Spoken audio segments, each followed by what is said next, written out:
శ్రీ గురుభ్యో నమ. శ్రీమాత్రే నమ. శ్రీ విఘ్నేశ్వరాయ నమ. నారాయణం నమస్కృత్య నరం చైవ నరోత్తమం దేవీం సరస్వతీం వ్యాసం తతో జయముదీరయేత్. శ్రీ కార్తీక పురాణం 13వ అధ్యాయము కన్యాదాన ఫలము. జనక మహారాజా, కార్తీక మాసంలో కన్యాదానం, ప్రాతస్నానములు, యోగ్యుడైన బ్రాహ్మణ బాలకునికి ఉపనయనం చేయించడం, విద్యాదాన, వస్త్రదాన, అన్నదానములు ఇవి చాలా ప్రధానమైనవి. ధనము లేనివాడు పేదవాడు, గుణము చేత యోగ్యుడైనటువంటి బ్రాహ్మణ కుమారుడికి ఈ కార్తీక మాసంలో వడుగు చేయించి దక్షిణను సమర్పించడం వలన పూర్వజన్మ పాపాలు కూడా నశించిపోతాయి. తమ ధనంతో ఉపనయనం చేయించబడిన వటువు చేసే గాయత్రీ జపం వల్ల దాత యొక్క పంచమహాపాతకాలు కూడా నశించిపోతాయి. 100 రావి చెట్లు నాటించిన పుణ్యం, 100 తోటలు వేయించిన పుణ్యం, 10,000 చెరువులను త్రవ్వించిన పుణ్యం ఎంతైతే ఉందో ఆ పుణ్యం ఒక పేద బ్రాహ్మణ బాలకుడికి ఉపనయనం చేయించడం వల్ల కలిగే పుణ్యంలో 16వ వంతుకు కూడా సమానం కాదు. కార్తీకంలో ఉపనయన దానం చేసి తదుపరి వచ్చే మాఘమాసంలో గాని వైశాఖంలో గాని ఉపనయనం చేయించాలి. సాధువులు, శ్రోత్రియులు అయినటువంటి బ్రాహ్మణ బాలకులకు ఉపనయనం చేయించడం వలన అనంతమైన పుణ్యం కలుగుతుందని ధర్మవేత్తలైన ఎందరో మునులు చెప్పి ఉన్నారు. అలాంటి ఉపనయనానికి కార్తీక మాసంలో సంకల్పం చెప్పుకొని ఫలానా వారికి నేను నా ధనంతో ఉపనయనం చేయిస్తాను అని వాగ్దానం చేయడం వల్ల కలిగే సత్ఫలితాన్ని చెప్పడానికి స్వర్గలోక వాసులకు కూడా సాధ్యం కాదు.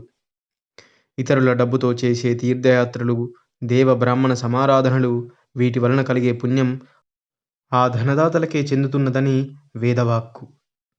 కార్తీక మాసంలో ఒక బ్రాహ్మణ బాలులకు ఉపనయనంతో పాటు వివాహం కూడా చేయించగలిగితే మరింత పుణ్యం కలుగుతుంది.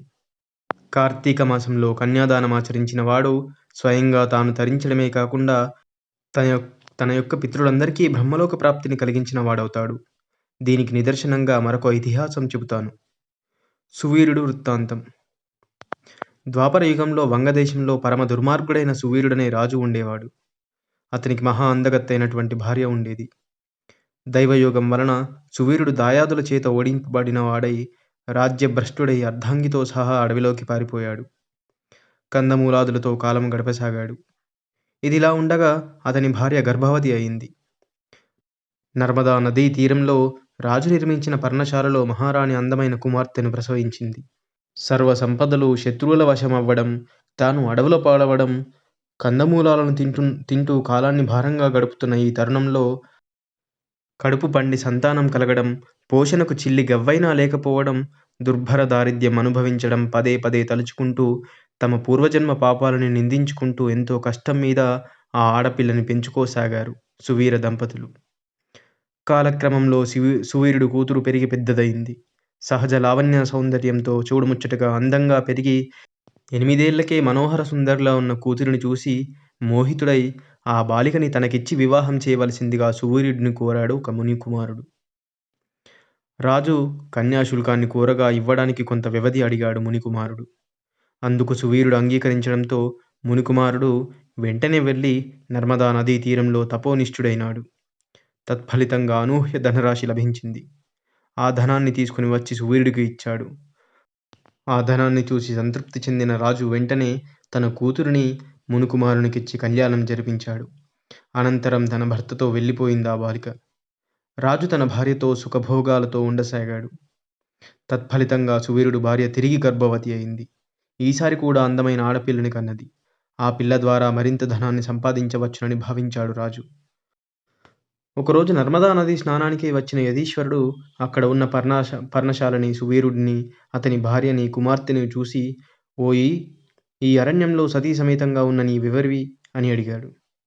యతీంద్రుడి ప్రశ్నకి సమాధానంగా, అయ్యా, నేను వంగదేశాధీశుడినైన సువీరుడిని. దాయాదుల వలన రాజ్యభ్రష్టుడినై ఇలా అడవిలో జీవిస్తున్నాను.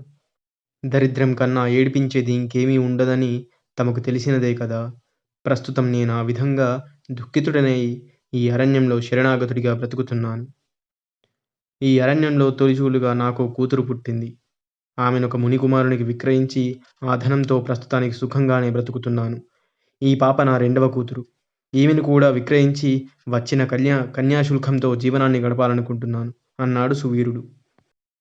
సువీరుడు చెప్పినది విన్న యతీంద్రుడు, ఎంత పని చేశావు రాజా! మూర్ఖత్వంతో చెప్పలేనంత పాపాన్ని మూటకట్టుకున్నావు. ఆడపిల్లని అమ్ముకొని వచ్చిన డబ్బుతో జీవించేవాడు మరణానంతరం అసిపత్రం అనే నరకం పొందుతాడు. ఆ సొమ్ముతో దేవ ఋషి పితృగణాలకు చేసిన అర్చన తర్పణాదుల వలన ఆ యొక్క దేవఋషి పిత్రాదులందరూ నరకాన్ని చవిచూస్తారు.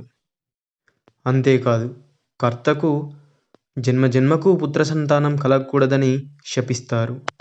కేవలం ఆడపిల్లలని అమ్ముకొని జీవించడమే వృత్తిగా పెట్టుకున్న వాళ్ళు ఖచ్చితంగా రౌరవ నరకంలో పడతారు. ప్రతి పాపానికి ఏదో ఒక ప్రాయశ్చిత్తం ఉంది. కానీ కన్యాశుల్కం అనే ఆడపిల్లని అమ్ముకునే మహాపాపానికి మాత్రం ఏ శాస్త్రంలోనూ ఎటువంటి ప్రాయశ్చిత్తాన్ని సూచించలేదు. కాబట్టి ఓ సువీరా, ఈ కార్తీక మాసంలో శుక్లపక్షంలో నీ రెండవ కూతురికి కన్యాదానపూర్వకంగా కళ్యాణం జరిపించు. కార్తీక మాసంలో విద్యా తేజశీలుడైన వరుడికి కన్యాదానం చేసినవాడు గంగాది సమస్త తీర్థాలలో స్నానదానాదులు చేయడం వలన కలిగే పుణ్యాన్ని యథోక్త దక్షిణాయుతంగా అశ్వమేధాది యాగములు చేసిన వాళ్ళు పొందే సత్ఫలితాన్ని పొందుతారు అంటూ హితబోధ చేశాడు యతీశ్వరుడు. కానీ నీచబుద్ధి గల ఆ సువీరుడు యతీశ్వరుడి సద్బోధను తిరస్కరిస్తూ, పుట్టినందుకు శరీరాన్ని పుష్టిపరిచి సుఖించాలే గాని ధర్మం ధర్మం అంటూ కూర్చుంటే ఎలాగా? ఏదో ఒక విధంగా డబ్బును సంపాదించి సకల భోగాలని అనుభవించడమే ప్రధానం. నా పెద్ద కూతురికి తీసుకున్న కన్యాశుల్కం కంటే ఎక్కువ ధనం ఇచ్చేవాడికే నా చిన్న కూతురిని ఇచ్చి పెళ్లి చేస్తాను. నేను సుఖభోగాలను అనుభవిస్తాను. అయినా నా స్వంత విషయాలన్నీ నీకెందుకు అంటూ కసిరికొట్టాడు. ఆ యతీశ్వరుడు మందహాసం చేస్తూ అక్కడి నుండి వెళ్ళిపోయాడు. అయితే సువీరుడి దురాలోచన మరో మలుపు తిరిగింది. అతడు అకాల మరణం చెంది నరకానికి చేరుకున్నాడు. శృతకీర్తి వృత్తాంతం. సువీరుడి పూర్వీకులలో శృతకీర్తి అనే రాజు ఉండేవాడు. సమస్త ధర్మ ప్రవర్త, శతాధిక యాగకర్త అయినటువంటి ఆ రాజు తన పుణ్యకార్య చరణాల వలన స్వర్గంలో ఇంద్రాదుల చేత గౌరవింపబడుతూ సమస్త సుఖాలను అనుభవిస్తున్నాడు. అయితే యముడి ఆజ్ఞానుసారం యమభటులు స్వర్గానికి వచ్చి అక్కడ సుఖిస్తున్న శృతకీర్తిని పాశబద్ధుడిని చేసి నరకానికి తీసుకుని వచ్చారు.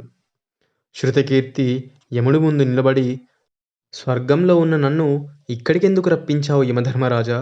నేను చేసిన పాపమేమిటి అని అడిగాడు. శృతకీర్తి, నీవు పుణ్యాత్ముడివే, కానీ నీ వంశీయుడైన సువీరుడు కన్యని విక్రయించాడు. అతగాడు చేసిన మహాపాపం వలన అతని వంశానికి చెందిన మీరందరూ నరకానికి రాక తప్పదు. అయినా మహాపుణ్యాత్ముడివైన నీకు ఒక అవకాశం ఇస్తున్నాను. పరమ పాపకృత్యం చేసిన సువీరుడి రెండవ కుమార్తె నర్మదా నది తీరాన గల పర్ణశాలలో తన తల్లితో జీవిస్తూ ఉంది. ఆ బిడ్డకింకా వివాహం కాలేదు.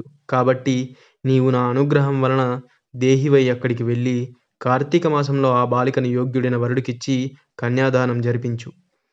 ఎవడైతే కార్తీక మాసంలో సర్వాలంకార భూషితమైన కన్యను యోగ్యుడైన వరుడికి దానం చేస్తాడో వాడు భూలోకాధిపతికి సమానుడవుతాడు.